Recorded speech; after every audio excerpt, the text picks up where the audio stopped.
君は、年を取るほど、一人で過ごす時間が増えていないだろうか。友人や家族と過ごすことはあっても、心のどこかで、孤独を感じてしまう。その時、胸に広がるのは不安だろうか。それとも寂しさだろうか。私はかつて、人間は孤独であるほど、幸福に近づくと語った。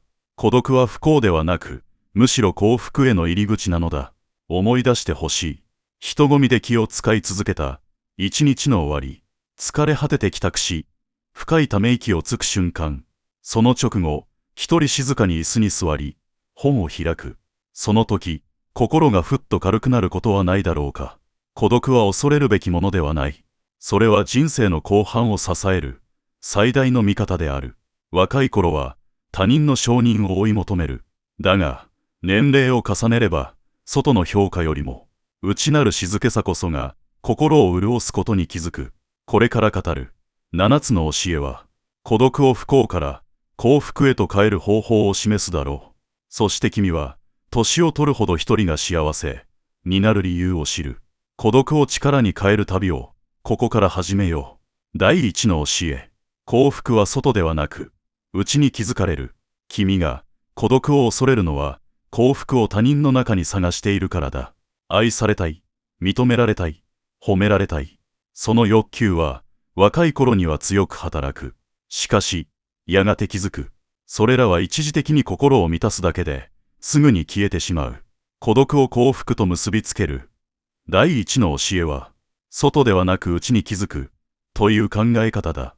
他人の承認は、風に揺れる旗のようなものだ。今日与えられても、明日には忘れられる。君が寄りかかる。その旗が倒れれば、心も同じように倒れてしまう。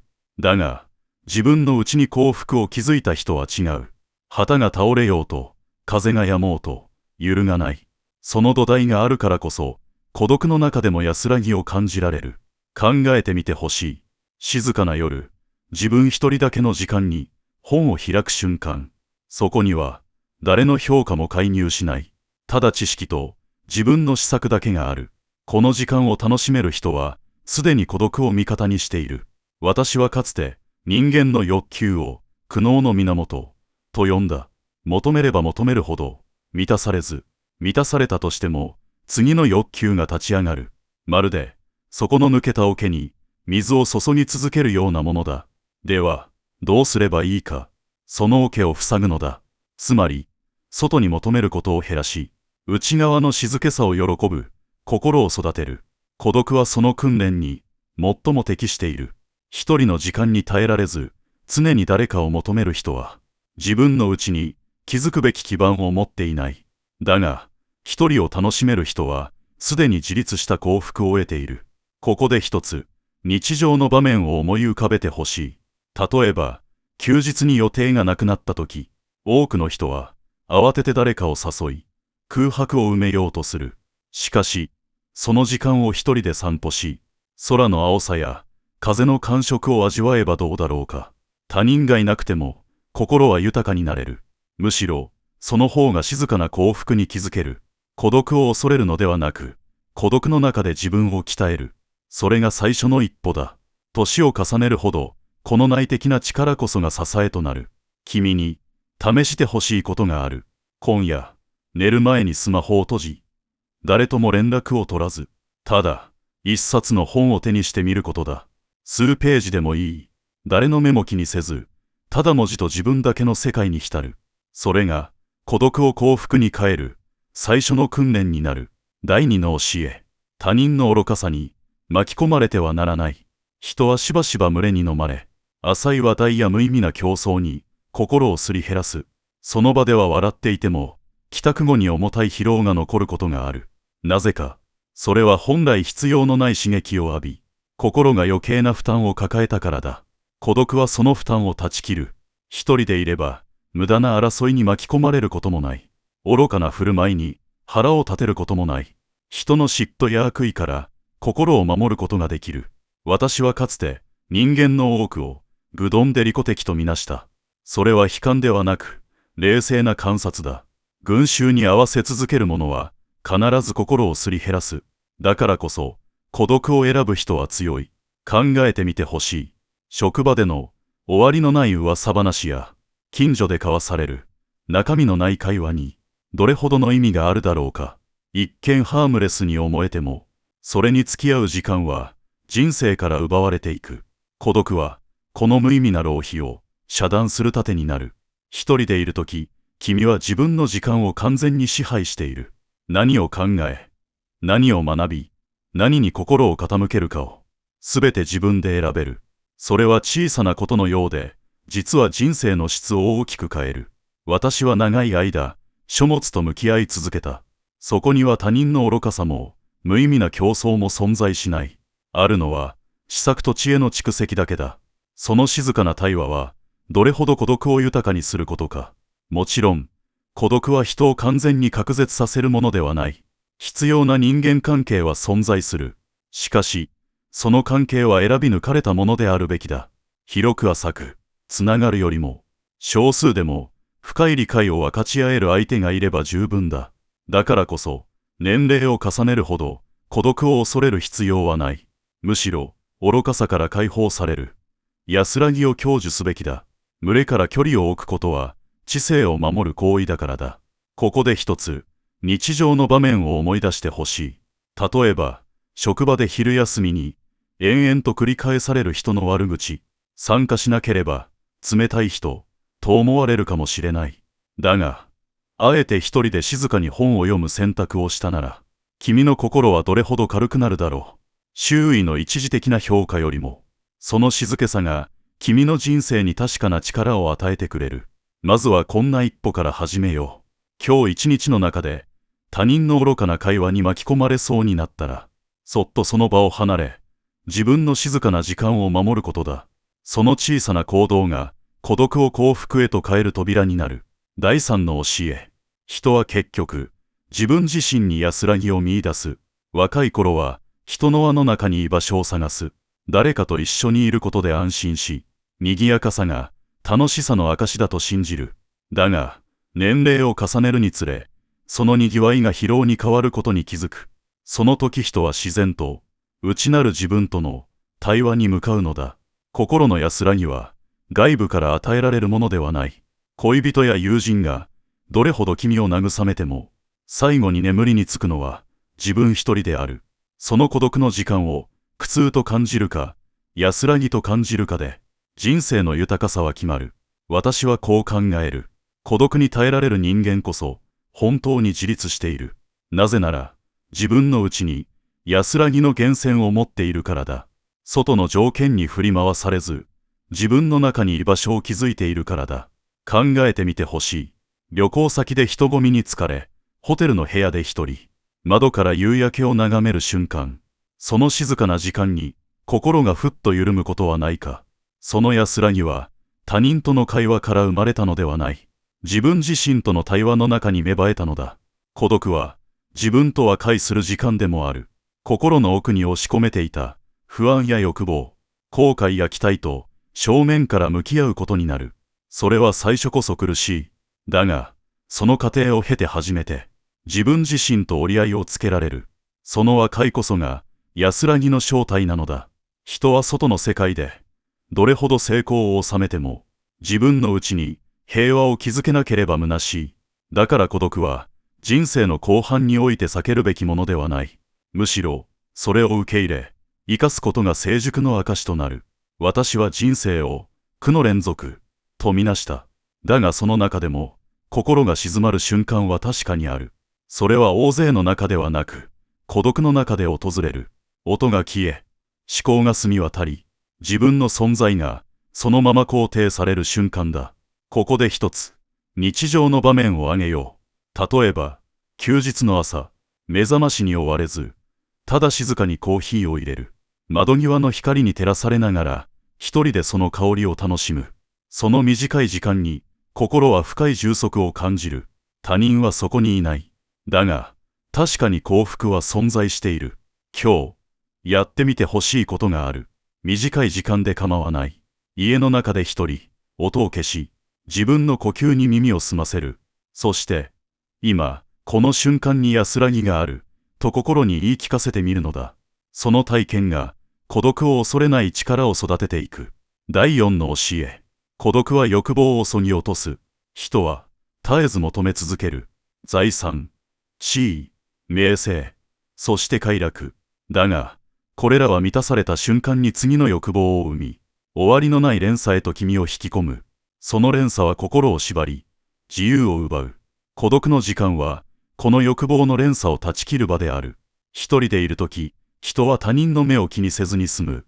競争心も見栄も薄れ、本当に必要なものは何かを見つめ直すことができる。私は、人生と悪の連続だ、と語った。それは、欲望に突き動かされる人間の差がを示している。だが、欲望を減らせば苦悩も減る。孤独はその実験場だ。人の目がないとき、君は最小限のもので満ち足りることを学べる。思い出してほしい。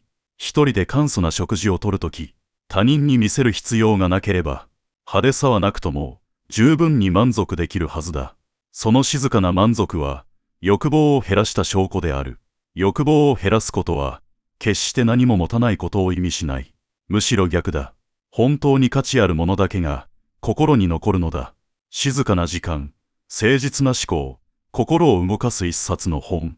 これらは、孤独の中でこそ輝く。年齢を重ねるにつれて、君は気づくだろう。物質や地位が与える喜びは一時的だが、心の平和は長く続く。そしてその平和は、欲望を減らした分だけ深まっていく。私はしばしば、贅沢や過剰な快楽を、不幸の源、とみなした。なぜなら、それらはすぐに慣れ、さらに強い刺激を求めさせるからだ。孤独の中で質素な生活を送る者は、その罠から自由である。少ないもので満足する力こそ、人生を豊かにする鍵なのだ。ここで一つ、日常の場面を挙げよう。例えば、買い物に出かけたとき、新しい服や高価なものに心が揺れるかもしれない。だが、一人で過ごす静かな読書の時間を思い出してほしい。その時間は、金銭で買う必要がなく、しかも、深い満足を与えてくれる。この比較が、欲望の正体を教えてくれる。まずは、こんな一歩を試してほしい。今日一日の中で、あえて一つの欲望を抑えてみるのだ。甘いものを買わずに帰る。不要な通知を見ずに過ごす。流行に合わせず、古い服を着る。その小さな選択が、孤独を幸福へと導く訓練になる。第5の教え。自分磨きが人生を豊かにする。多くの人は、人と過ごす時間を、充実、と思い込む。友人との会食、賑やかな集まり、笑い声と喧騒に囲まれるひととき。だが、終わった後に虚しさを覚えた経験はないだろうか。その時間は、表面的に楽しくとも、君の心や知性を深めるものではなかったのだ。孤独は違う。孤独は自分を磨くための最高の道場である。一人で考え、一人で学び、一人で試す。その積み重ねが、誰にも奪えない力となる。私は、人間の幸福の大半は、精神の質に依存すると考えた。外の環境がどうであれ、自分の内に教養や施策があれば、孤独の時間は黄金に変わる。読書はその代表例だ。書物は静かに君と対話し、過去の偉人の知恵を惜しみなく分け与えてくれる。その時間は、孤独を深めると同時に、君の精神を高める。また、孤独は創造の源でもある。音楽を奏でる者、絵を描く者、文章を書く者。彼らが真に集中できるのは、孤独の時間だ。外の声に邪魔されず、内から湧き上がる者に耳を澄ます。その体験が、人生を輝かせる。年齢を重ねるほど、人は、外の世界で走り続けることが難しくなる。だからこそ、孤独を利用して自分を磨くことが重要になる。体力ではなく、精神の力が人生を支える軸になるからだ。考えてみてほしい。もし一日の終わりに、ただテレビや雑談に時間を費やすのではなく、静かに一章の本を読み、自分の考えを書き留めたなら、その積み重ねが1年後、どれほどの差を生むだろうか。孤独を恐れる人と、孤独を磨きに変える人とでは、人生の深さがまるで違ってくる。私は常に、浅い交わりよりも深い施策を重んじた。なぜなら、人と過ごす時間の多くは、表面的であり、消え去るものだからだ。だが、自分を磨いた時間は、死ぬその瞬間まで自分の中に残り続ける。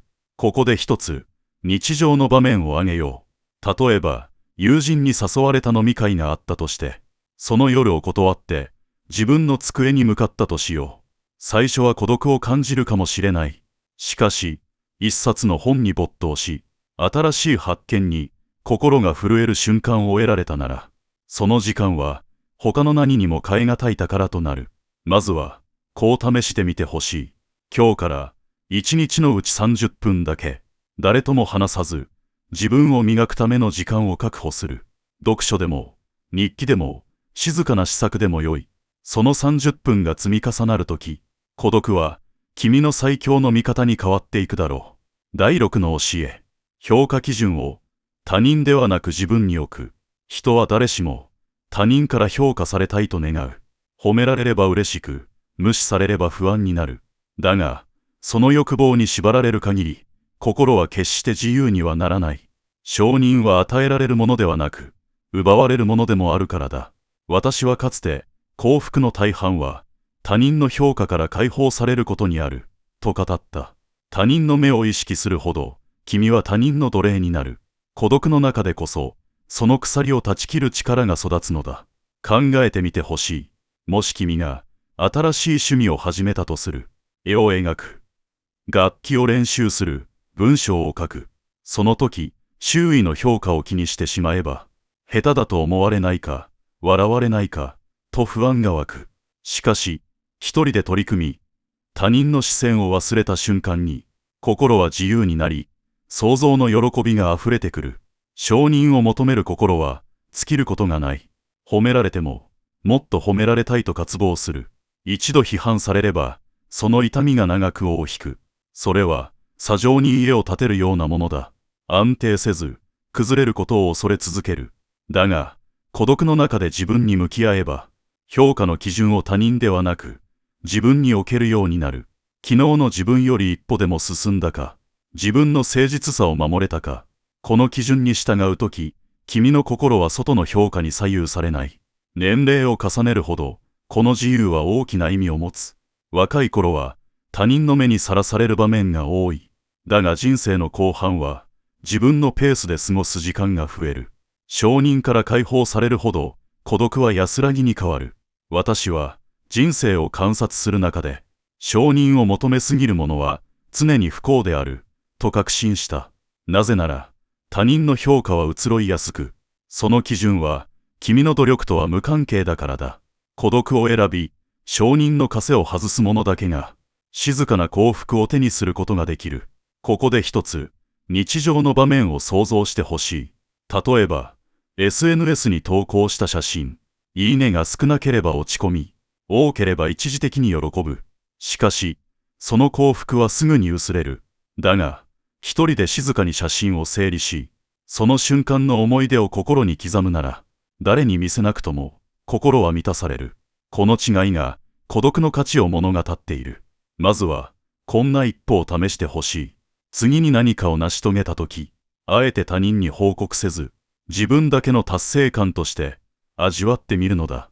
その小さな訓練が、承認の鎖を外し、孤独を幸福に変える力を育ててくれる。第7の教え。静けさを愛する力を持つ。喧騒の中にいると、人は自分を見失う。声にかき消され、流行に巻き込まれ、本来の願いや考えを後回しにしてしまう。だが、静かな孤独の時間は、君を原点に引き戻す。そこでは仮面を脱ぎ捨て、素のままの自分と再会できるのだ。私は、内なる平穏こそが最高の財産だ、と考えた。それは誰も与えてはくれない。静けさの中でしか育たない。考えてみてほしい。夜更けに明かりを落とし、ただ静かに座る瞬間、時計の音、外の風、遠くの物音、そのわずかな音の合間に、広がる沈黙。そこで君の思考は落ち着き、心は澄んでいく。その時浮かび上がるのは、他人の期待ではなく、君自身の願いと価値観だ。孤独は、人を空虚にするのではない。むしろ、余計なものを削ぎ落とし、自分の核をあらわにする。静けさの中で残るものこそ、人生において真に大切なものだ。私は長く、人間社会の騒がしさを観察した。人は群れるほど声を荒げ、互いの虚栄心を刺激し合い、結局は疲弊して散っていく。その姿は嵐に巻き込まれた鳥の群れのようだった。だが、一羽で飛ぶ鳥は静かな空気の中を悠々と進んでいく。孤独を恐れない者はその鳥のように自由だ。年齢を重ねるほど静けさは贅沢になる。若い頃は騒音が楽しく感じられるかもしれない。だが、次第にその喧騒は耳障りに変わり、心は静けさを渇望する。その渇望に素直に従えば、孤独は安らぎとなる。ここで一つ、日常の場面を想像してみよう。休日の午後、テレビも音楽も消し、ただ、窓から差し込む光を感じながら目を閉じる。その数分間の静けさが、一週間の疲れを洗い流すことがある。それは他人が与えるものではない。自分が孤独を受け入れるからこそ、得られる幸福だ。君に、やってみてほしいことがある。今日、ほんの5分だけでいい。すべての音を消し、ただ静けさを味わう時間をとってみるのだ。その短い体験が、孤独を恐れず、むしろ求める心を育ててくれるだろう。ここまで、7つの教えを語ってきた。それらに共通するのは、孤独こそが人生の後半における幸福の源だということだ。人は群れに安心を求める。だが、群れは不安定であり、愚かさや欲望に満ちている。そこに依存する限り、君の心は振り回され続ける。一方で、孤独を受け入れる者は自由になる。欲望から解放され、他人の承認から解放され、静けさの中で自分の核を取り戻す。それこそが、年を取るほどに必要とされる力だ。孤独は寂しさではない。孤独は、精神の成熟を示す証である。若さの時代に、群れの中で学んだこと。人生の後半では、孤独の中で熟成させていく。それが、人間の自然な歩みなのだ。そして、孤独を恐れない心を持つ者だけが、老いを、安らぎと共に過ごせる。その静かな幸福は、賑わいの中では決して得られない。君が、今日から歩み始めるために、3つの行動を提案したい。1つ目は、1日の中で、静かな時間を必ず確保すること。たとえ5分でもよい。音を消し、誰とも関わらず、自分と向き合う時間を持つのだ。2つ目は、他人の承認を求めない小さな実験をすること。何かを成し遂げても、あえて誰にも言わず、自分だけの達成感として胸にしまう。その感覚が心の自由を育てる。3つ目は、欲望を一つ抑える選択を試みること。不要な買い物をやめる。